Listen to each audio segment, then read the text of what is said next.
Welcome back to America's Retirement Headquarters, home of the Retirement Guys formula and America's Medicare Associates. 419-794-3030 is the phone number. The website, arhq.com. We've kind of danced around it a couple times this week and throughout the history of the show, Social Security and its solvency. We've been told Social Security may become insolvent between 2033 to 2035, but now CNN is reporting that window is moving up and it may happen as early as 2032. So running out of money even sooner, possibly leading to a 20% cut in benefits unless Congress intervenes. So obviously, people count on Social Security. So many people count on those benefits as part of their retirement income. So what can they do now to help perhaps fill that gap?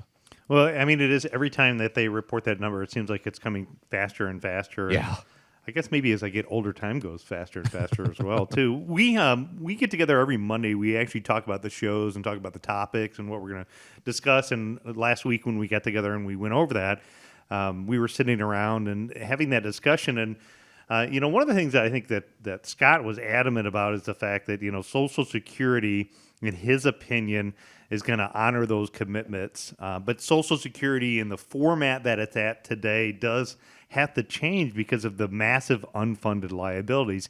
And we see those massive unfunded liabilities in the forms of things like Medicare, the national debt, the total unfunded liabilities our country has. And there has to be, some changes of how it happens. But the best advice that I could give you, our listeners, is don't take a lifetime penalty and reduction in benefits by drawing early because you think the system is going to go bankrupt.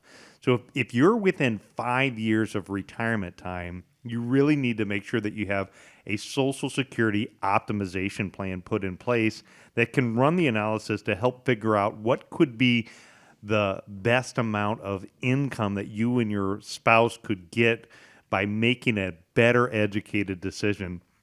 If we looked at it, I did a little bit of research, and what people I think oftentimes don't understand is that the Social Security just doesn't have a bucket of money sitting in some trust fund waiting to provide payments to retirees. It's continually collecting money, and the fact that every worker currently pays in 6.2% of its income to Social Security on wages up to $160,000. And then their employer matches that amount. So for each person qualifying wages in the United States, that's 12.4% of their pay up to $160,200 is going directly into Social Security. If we look at that, that already is covering a large portion of what some of those benefits are out there. That does leave maybe about a 20% gap. So if those payments are covering about 3/4 of the amount retirees are promised, that does leave a little bit of a gap. So in life and everything that I've been taught, it's also a good idea to have a backup plan. You want to make sure that you do have money set aside. You don't want to rely upon the government to take care of you. You want to put yourself in a situation where you can be financially independent. Ways that you can do that is you can invest money into different financial accounts and create a bucket of money for yourself and your family, and use that bucket that says, if my income source goes down in the future, that's the bucket that I'm going to turn to. I know annuities are a hot topic. Some love them, some hate them. But the reality is with an insurance product, you can go to the insurance companies of America and you can make a deposit. And what you could do is you could know exactly what the future dollar payment would be for you and your family on whether you draw a single or joint life. So if you have that as a backup plan, in fact, I recently saw an annuity where it had a rider benefit on it, and that rider would increase the income for a period of 12 years if somebody ended up in a situation where Social Security actually did reduce their benefit. So even the insurance companies are adapting to these products. But, if we're about 10 years out, you really want to look at some strategies now. It's going to be a lot easier to develop a backup plan when you have 10 years of time on your side than to just sit there and watch, as we talked about in the past, the wily coyote of the train running at you, and you just put the umbrella up. That's not the great strategy to do. You want to have that backup plan and protection in place. So when you think about the government, Chaz, I know you're a part of that conversation that we were having talking about, is Social Security a danger of going broke, what would you give as advice? Well, yeah, it's kind of comforting to know that the insurance companies are willing to put some insurance out on it, which lets me know that's probably not likely to happen because they're generally know which risks they want to insure and which ones they don't, or which ones are likely to happen. So, but it is a great tool to have, nonetheless, to say how great would it be to say that whether or not Social Security goes, reduces my benefit by 20% or not, I'm still covered. My plan is still has a high degree of probability of success. So that's a great point. The other point is that I make in this conversation of the topics we've talked about today is this is why we're so passionate about taxes. This is why we're so passionate with our clients about reducing fees and taking control of the things that we can control in our financial future, because there's so many things that we can't. And so it's important that you definitely want to look at what the implications are of Social Security and what the tax implications are of that, because every dollar is going to count. It's not just a clever phrase to say or cliche. They literally, every single dollar is going to count, especially when for the lower wage earning individuals, imagine somebody that's living only on Social Security and their benefit goes from $1,600 to $1,300. That's for the month, and that's it.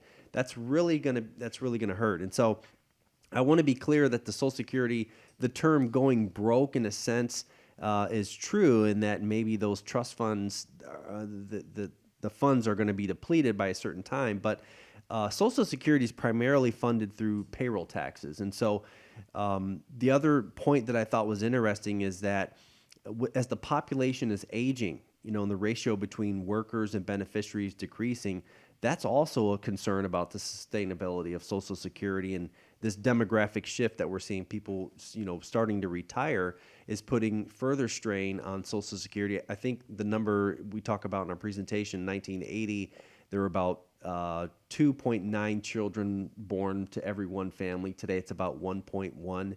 That trend is continuing. So at some point, there may be more people collecting Social Security than they're actually paying into it. So it definitely does have an impact if you're not talking about Social Security in the viability or doing the stress test and what the implication is on your plan. I think you're really doing yourself a disservice. And again, that's more of the reason why we talk about taxes, making sure that you're keeping more of what you earn, because you are likely going to need it.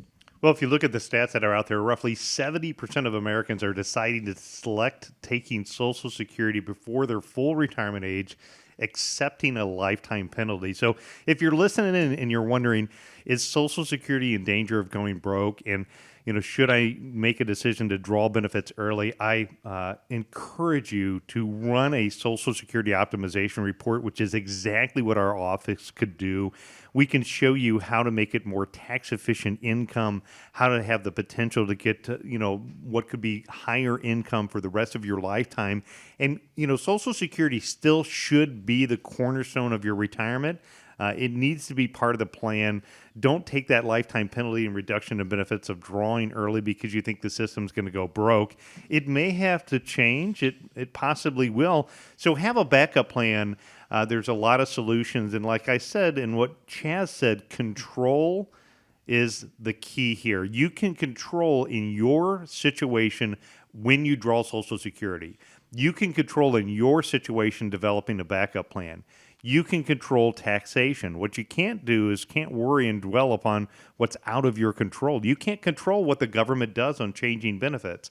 But there are great strategies through that Social Security optimization that our office can help you with in figuring out what could be your best approach. So again, if you're within 5 years of taking Social Security, I highly encourage you to have a conversation with us about getting that optimization report.